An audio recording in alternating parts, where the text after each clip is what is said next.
And there will be a time when pricing is going to really, more than just margin compression and people saying, I got to lower my price, lower my price, lower my price in order to succeed in the consumer marketplace.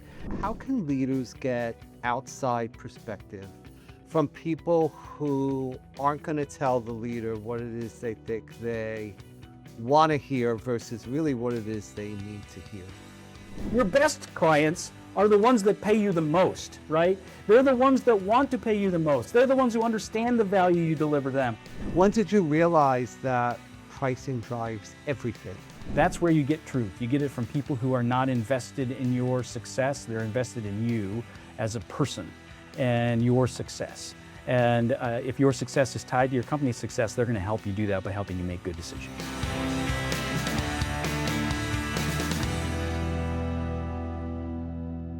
Welcome to the New York Leader, where we have real conversations with CEOs, founders, and operators about what it actually takes to lead, build, and make tough decisions in a market like New York City. I'm George Janson. I'm an executive coach and Vistage chair, working with CEOs on some of the toughest decisions they face. Today's guest is Doug Butdorf. He's a serial entrepreneur, investor, and advisor who's built and been involved in multiple companies across industries, from early startups to more established businesses. He works with Boost Pricing, where he helps leadership teams unlock pricing power and drive profitability. But what really makes Doug interesting is that he's not coming at this as a consultant. He's coming at it as an operator, someone who's actually made decisions, taken risks, invested his own capital, and seen firsthand what separates companies that grow from those that stall. Doug, it's great to have you on. So Doug, when I look at your background, there's a lot there. But what's more interesting to me, and I think our audience, is how you think about what to get involved in. So what's the common thread across everything you've chosen to get involved in? What I do in the marketplace is help growth, right? So I'm interested in growth. I take positions in businesses that have growth opportunities, but beyond growth opportunities is also in the vertical where that organization is operating, that they have pricing power relative to their competition, relative to their customers. So those two things matter a tremendous amount to me. And, when I say growth, I don't mean that I'm looking for companies. I'm not like a venture guy who needs, 100x, on everything. So what I'm looking for is businesses that have real opportunity, but not huge TAMs, like, unbuckled TAMs that are insane. I'm just looking for growth relative to where they are in the market now, and position, early, especially if I'm writing a check and I need to be early. I'm not a late check guy, and if I'm going to be doing it myself or participating as a co-founder, then that organization needs to have the firepower to grow within that channel. So Doug, you said you're great at starting things. So what does that actually mean in practice? I think I'm great at starting things. There's the 0 to 1 challenge, right? And, when you look at building a business, going from 0 to 1, that's incredibly difficult. That's where you have to take an idea, formulate the foundation of that idea, build out an expectation of who your channel is, build and understand who that market is, how it gets there, what kind of team can you put in place, what can you do, and can you do that with capital efficiency early so that you aren't just going to take millions of dollars from people and turn that into some sort of thing that churns. Instead, step by step, structure by structure, bringing something into the marketplace from 0 to 1. That's where my strength is. I've done that a number of times, and I've exited several organizations, at one. Just because I don't want to participate anymore. I'll take, I'll carry on with some equity and take a small exit out and let it go to growers, right? Because growers are a different breed of people, and so that's where my skill set is. How do you really know when to walk away? What are some of the signs? Sometimes it's just my pure disinterest, right? Like, like, oh, this is easy now, or I figured it out, or because I'm one of those people. I don't have ADHD, but I have intense curiosity, right? And so I will dive in on projects and ideas, and I'll go deep enough to understand if there's an opportunity or not. And if I do decide there's an opportunity, then I go really deep and I create something there, right? And if I create something there, then as soon as I start to get bored, right, or I don't feel like there's anything else to learn, and it's at a stage where I think it can be handed off, then I can do that with it. A fair example recently, an organization that I grew from 0 to 1 was a company called Dopecast.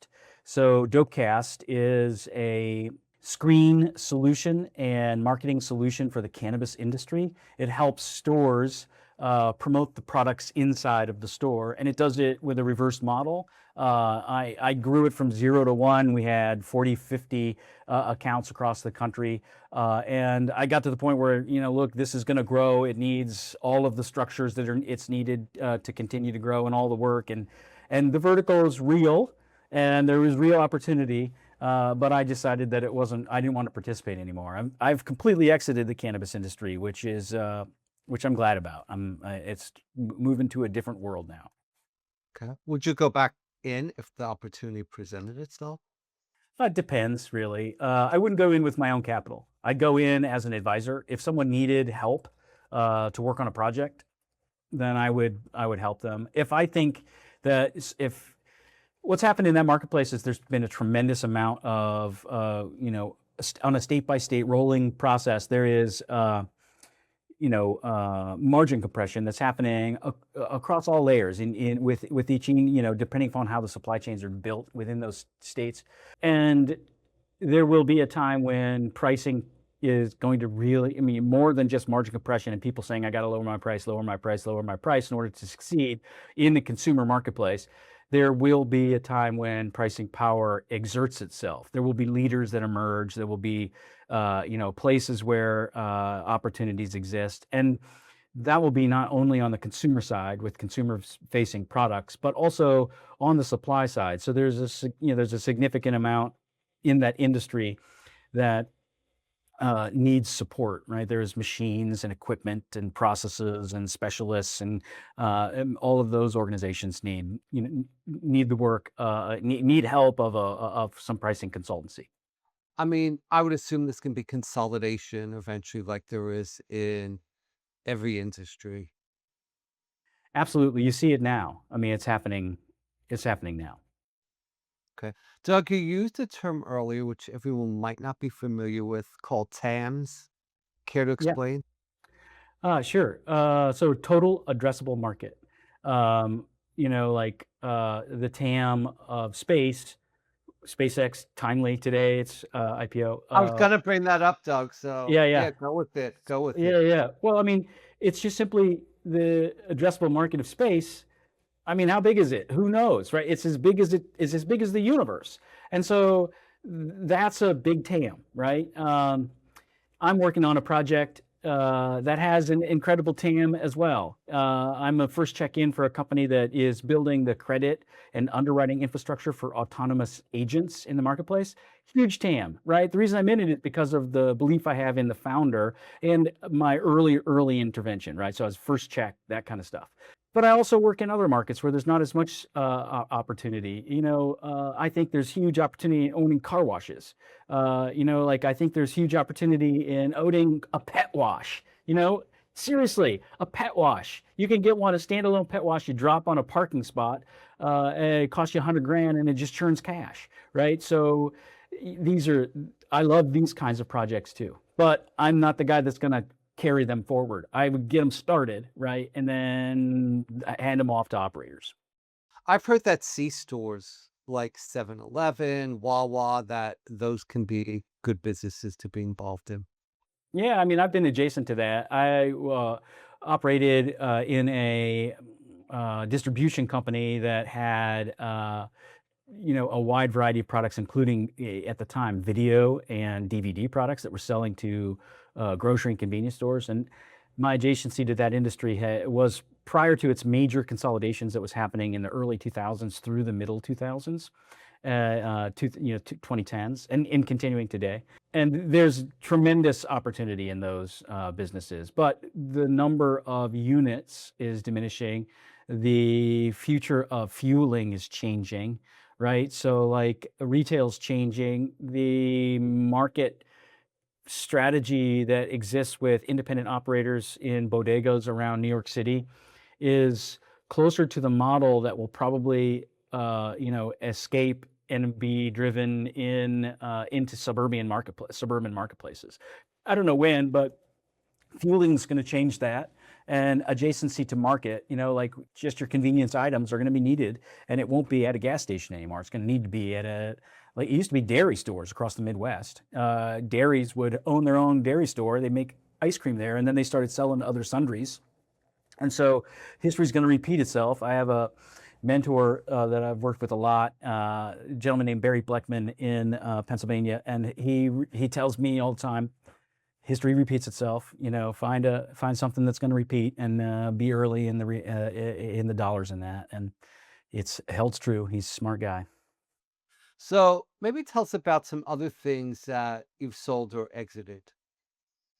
So I was involved in direct retail of cannabis, and I've exited that industry mostly because the growth opportunity was significant.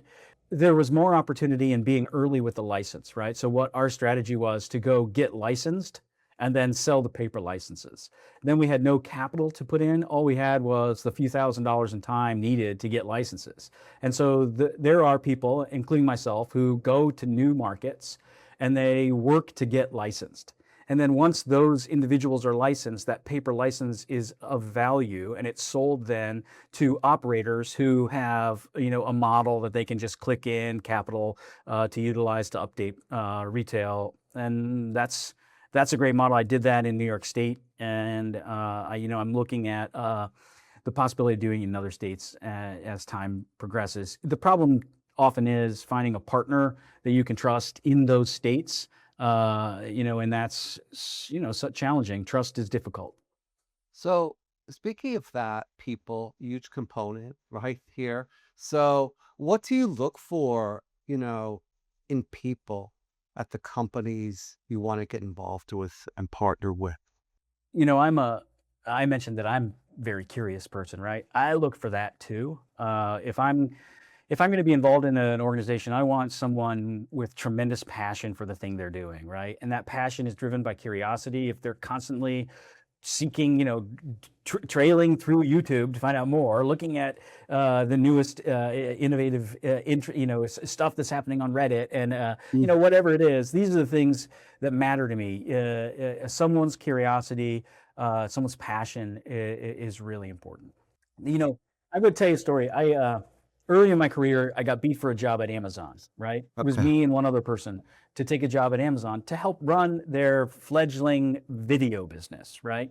And um, and it was a pedigree decision. Now, I'm sure the person who took the role was good and all that, but they had pedigree. I am not a pedigree guy, right? So I'm a high school dropout. I got a degree from a small college that doesn't even exist anymore in San Francisco. As part of the dot-com early phase of the dot-com blow up in the Bay Area, and so pedigree doesn't matter to me. But the thing that I learned is that was that I got beat by someone who had pedigree, and so I don't let that. I don't even care. I don't ask people, where they went to college and what their things are. I really want to know about them.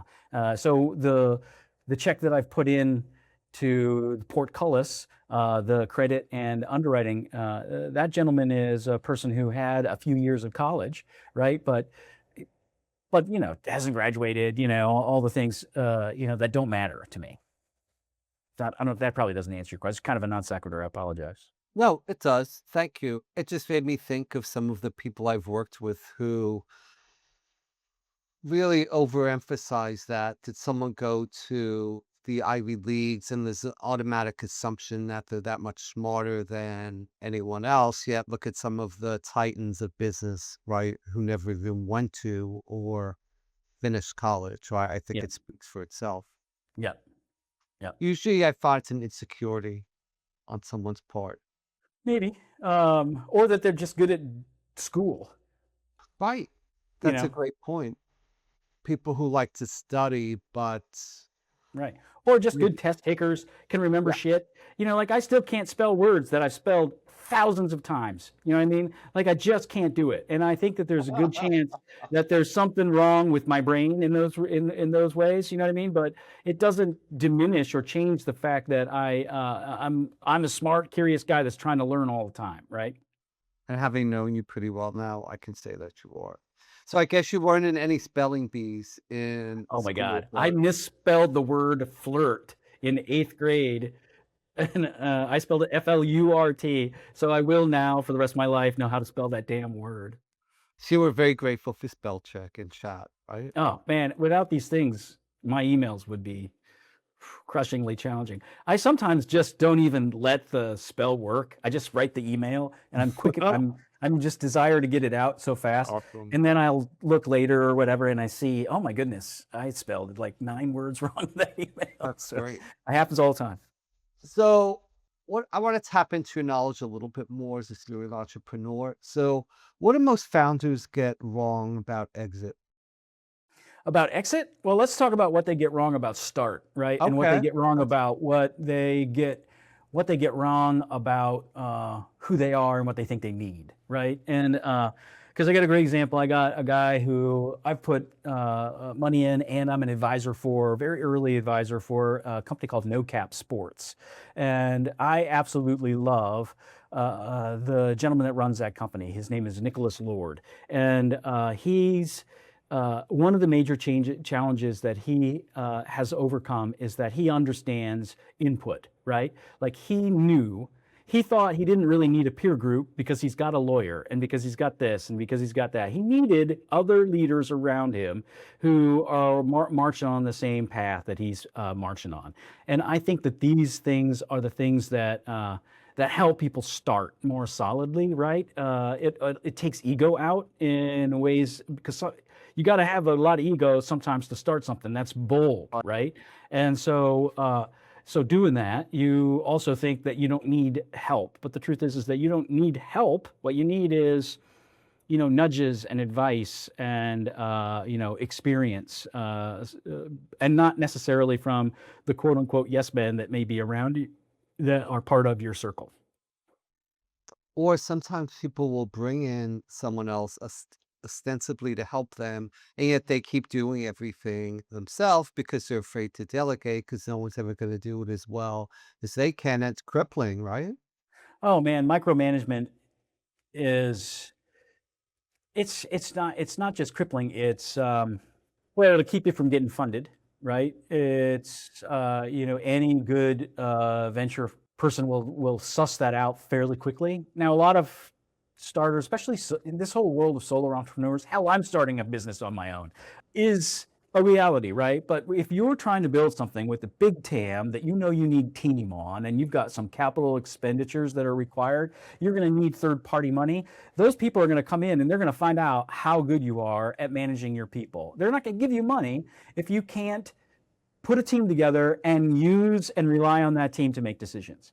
And that's hugely important. If you end up with your fingers in every decision, at a micro level, then you will not grow. You will not have the ability to get past that. So, when in the life cycle of a company should the owner start thinking about valuation? Well, I think about valuation from the beginning as a component of, where do I want to be, right? What do I want to strive for? What's a legitimate valuation if I can hit, a percentage of this market, if I can get X number of customers, if I can get this, if I can get that, what's a legit exit value based on traditional multiples, EV/EBITDA or revenue multiples? I think about that all the time. I know you talked about curiosity, Doug, but you're around a lot of leaders, obviously, and have been for some time. What separates leaders who grow versus those that stall? I think you pointed out the team, right? Hmm. Team is important, and I think team and responsiveness to team is important. And I learned this from Nick Lord. Actually, he said that he strives to be as or more responsive to his team than anybody else, right? So his that the way that the team owns, his attention is incredibly important to the company's growth because then the team knows that when they're doing things, they're not being micromanaged, but Nick and the other leaders are there and available for them to move and to move quickly. Because look, every business who's entering a market, regardless of what that market is, there is constant need for pivot and manipulation of goal, and that can't happen without strong and clear communication and direct communication with leaders. They can't move quickly, and quick is incredibly important. Taking too long to make decisions is hard, but if you don't have good communication and fast communication with your team, you won't be able to do that. So, Doug, what do you think is one of the best things a leader can do to help improve their decision making? I'm not going to say slow down, but I really believe that deliberative thinking is important. I've made a lot of, sort of fast decisions, and fast decisions are often important. Uh, but I think the other thing that's important is be deliberative, but also important is making the decision, right? And so I have seen a lot of companies fail because they sort of made a decision. Instead of saying, this is the path and we're going to do it, and then carefully keeping optionality, they sort of do this and sort of do this and sort of do this, right? And so that squashes the company's success because all efforts are separated and you dilute everyone's work. And so I have watched companies say, well, we're gonna do this, but we're gonna be doing this and this and this just in case this doesn't work. Instead of we're gonna do this, right? But we can retain optionality through some strategic thinking with other things in case this pathway fails. We can revert to this other thing, but we don't want to keep all those alive or talk about them or have meetings about them, right? Those things need to live in the underground, kind of like a seed waiting to be sprouted if this main vine hasn't proven to be successful. So, Doug, in your experience, how can leaders get outside perspective from people who aren't going to tell the leader what it is they think they want to hear versus really what it is they need to hear? This is an interesting question because I'll tell you what, I'm a consultant and I work as a trainer, right? So I do speaking engagements and training for sales teams. Boost is a company that our job is to train sales teams to close deals at higher prices. That's what we do, right? And so if you reach out to a consultant whose job it is to do that one thing, it's possible that that consultant may not tell you the truth. Now, here's the challenge here. For me, I and we at Boost, we tell the truth. We tell people, look, your sales team sucks at this and you need to fix it. And sometimes that hurts people's feelings and that makes it difficult for them to, desire to do the work with us. So there are third parties that you can reach out to that will tell you the truth. But that's not always the case because a lot of times people tell you what they want you to hear or they expect you want to hear in order to enrich their ability to continue to serve your needs, right? Your lawyer, your accountant, your various different sources of truth. And so you need an independent, look, I'm a Vistage speaker. I spend a lot of time with Vistage groups. I've been in front of 300 plus Vistage groups in the course of my career with Vistage. And there's nothing better than having a group of people, to have as a sounding board against and help you with your problems. Because they will sometimes, out of love, tell you you're an insane human being for doing some of the things that you're planning to do. And let's hope that you can hear them. And you've learned to trust them. And I think in many cases, depending upon how good the chair is at curating that, that kind of intentional communication, which is what Vistage does, right? And I know you, George, you do that. These are things that are absolutely necessary. That's where you get truth. You get it from people who are not invested in your success. They're invested in you as a person and your success. And if your success is tied to your company's success, they're going to help you do that by helping you make good decisions. I mean, I think the great thing, about peer groups that I'm around in my role as a Vistage chair is that they come from a place of care, not from judgment or criticism, but the groups develop this bond, this chemistry, and this level of trust that people believe it, when you're challenging them because they know where it's coming from, which is a Yeah. very big difference, I think. So you mentioned your work with boost pricing. So I guess I'm curious just in terms of some background with the company. When did you realize that pricing drives everything? Yeah. Well, look, I am the tip of the spear with this organization. Boost is the brainchild of a woman named Casey Brown. Casey is someone who I worked with. We had the same role early in our careers at a company called the Glidden Paint Company. That's Mhm. a company which I'm sure you've heard of. They were owned at the time by the ICI Group or ICI Chemical, which is Imperial Chemical Industries out of London. Old company, been around forever since the invention of chemicals. I think is when they've been around. So they bought Glidden, and they subsequently, like, I actually think it's a business school example. They killed the Glidden brand, and they brought to their professional division the ICI brand.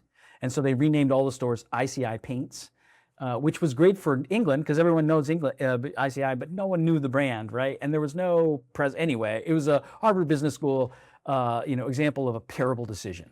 And so I came in at the ass end of that, where everything was having a difficult time, and was brought in by Larry Porcelato, the new business division CEO, to run innovation and as a sales productivity manager with Casey Brown. She came from a GE background, and together we worked on pricing initiatives, and because that team needed tremendous help to get price through margin compression challenges that they were having, and we succeeded. Right, Casey subsequently went on to found Precision Pricing, and then Boost Pricing. And then I rejoined Casey in Boost Pricing in 2018, I think. And what I do with Boost Pricing is the outside work of spending time in front of sales teams, in front of leaders, talking about the incredible impact that pricing has on the success of an organization. Why do leaders struggle so much when it comes to price? Man, there's so many cognitive reasons why people are afraid of price. They think they already did price. And that was 4 years ago, right? And now they need to do it again because margin compression is what it is. PPI has gone crazy for the last 2 months. CPI is over 4 again. All these pressures on our business mean that we have to look closely. We have to keep price as a primary consideration in our organizations, and be able to train our team so that they can successfully navigate price increase is difficult, right? Getting price increase in the marketplace is hard. And I think that the blockers are multiple, right? A, they think they already did it. B, they think their team is good at sales, right? Well, good at sales is one thing. That means they're good at executing all of the sales related things. But does that mean they're good at closing deals at higher prices? Maybe not. It's a separate function. It is a function within sales that we need to make sure that people are professionalized at. And that's what we do, is supplement with that one key part of sales. You talk a lot about having a rate card, a menu of different prices, for different services. And I hope your ears were ringing the past 2 days because I had meetings, with leaders that I work with. And a lot of it was around raising prices, especially for very low margin clients Mm, that they have. And sometimes there is still that hesitancy, right? yeah. Look, sometimes we do things like, oh man, yeah, I know that client. They've been a good client for a long time. But they've been good. So they Exactly. were my first client, right? Oh, and so but we don't want to raise price on them. They were our first. They love us and they trust us. Look, your best clients are the ones that pay you the most, right? Yeah. They're the ones that want to pay you the most. They're the ones who understand the value you deliver them. This, I hear that, from a lot of people. that company is one of our best companies. They've been around for a long time. Well, if you look at it, they're also probably the least profitable company that you serve. Just because they've been there a long time doesn't mean that you're making any money on them. And you need to raise price. And if they go somewhere else, then they weren't your best customer, right? What they were is using you because you were providing services at a price that was below market. It's funny because we were talking to one of the clients who works at a managed service provider, right? So they manage IT for people. And anyone who's ever changed their MSP knows it's probably worse Switching than costs. it's worse than moving, right? Just all of It's the work terrible. that's entailed, changing the Yeah, passwords and everything. And terrible. so everyone in the group was saying, raise your prices because people don't want to change their MSPs. And Right. right, 9 times out of 10, the person ends up raising their prices, and guess what? Nothing Yep. happens. Yep.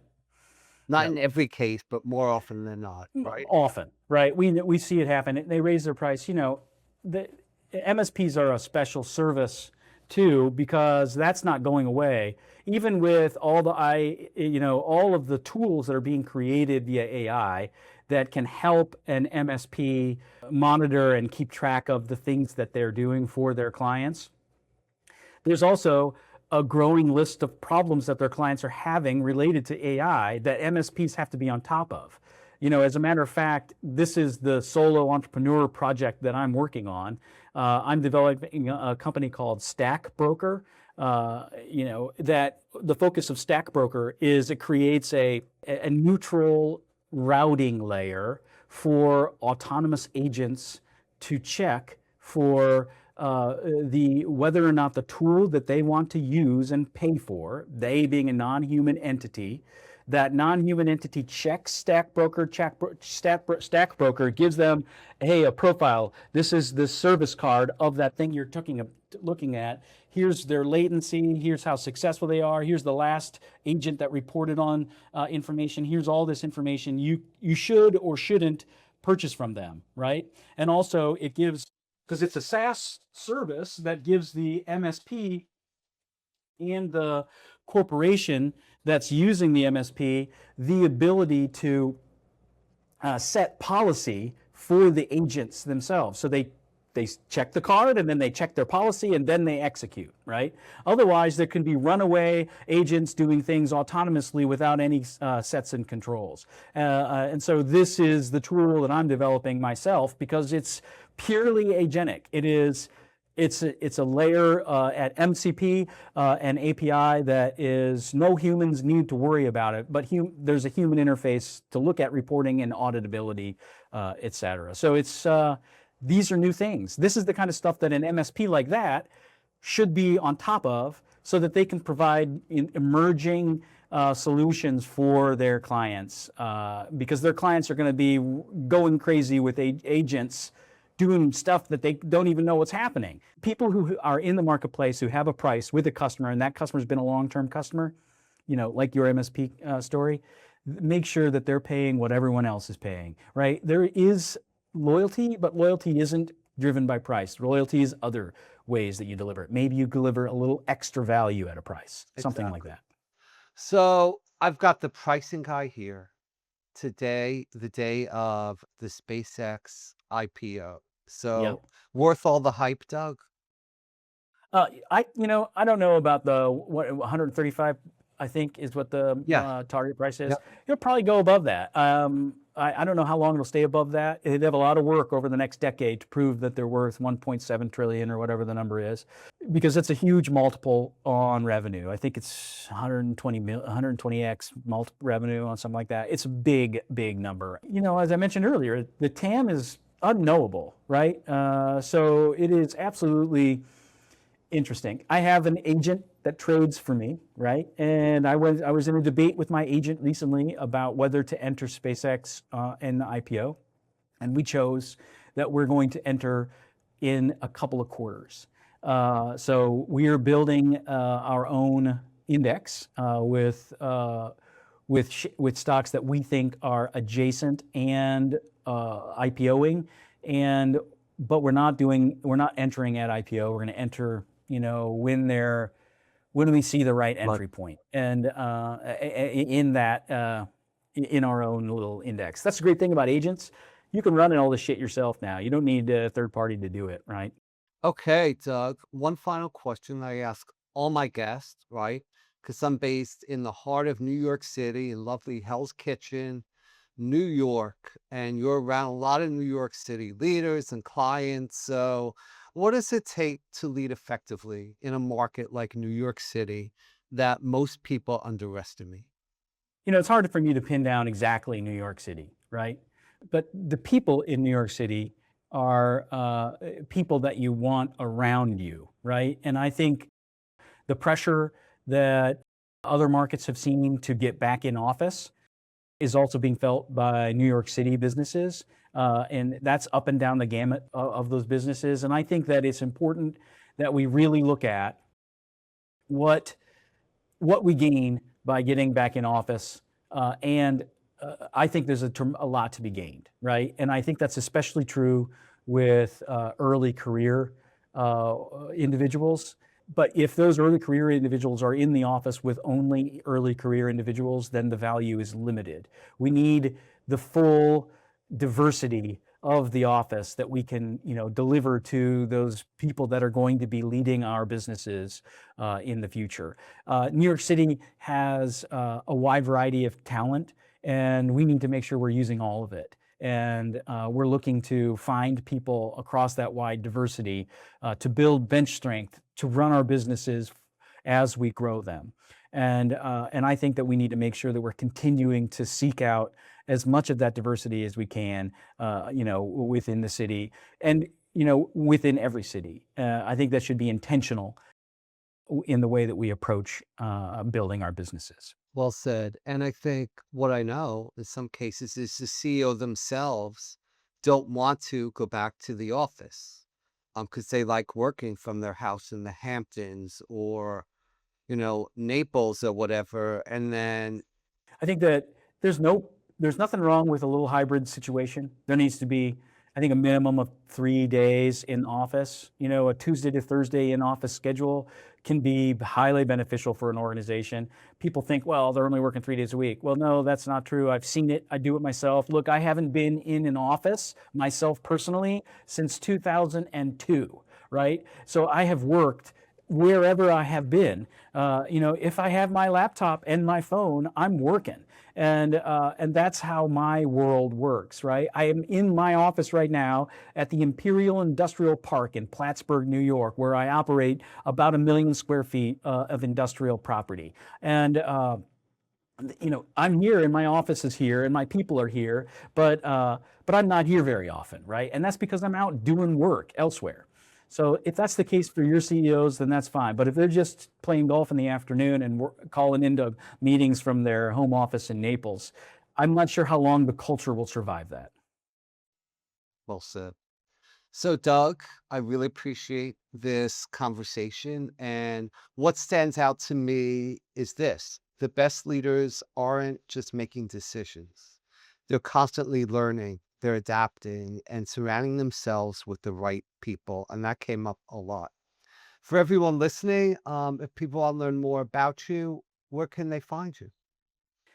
Look, you can go to outbranch.net. That's my holding company. That's where I have, sort of the central position of the things that I'm working on. So feel free to reach me there, and then there's a form you can fill out, and I'll get it. I could testify Doug is an amazing speaker. As I said earlier, Thank my you. clients quote him all of the time I when love we it. meet and talk about finances. So if you want to reach me, I'm at George.Janson, Janson, at vistagechair.com. That's Vistage, VISTAGECHAIR.com. Thanks for being here, and we look forward to next time. Bye.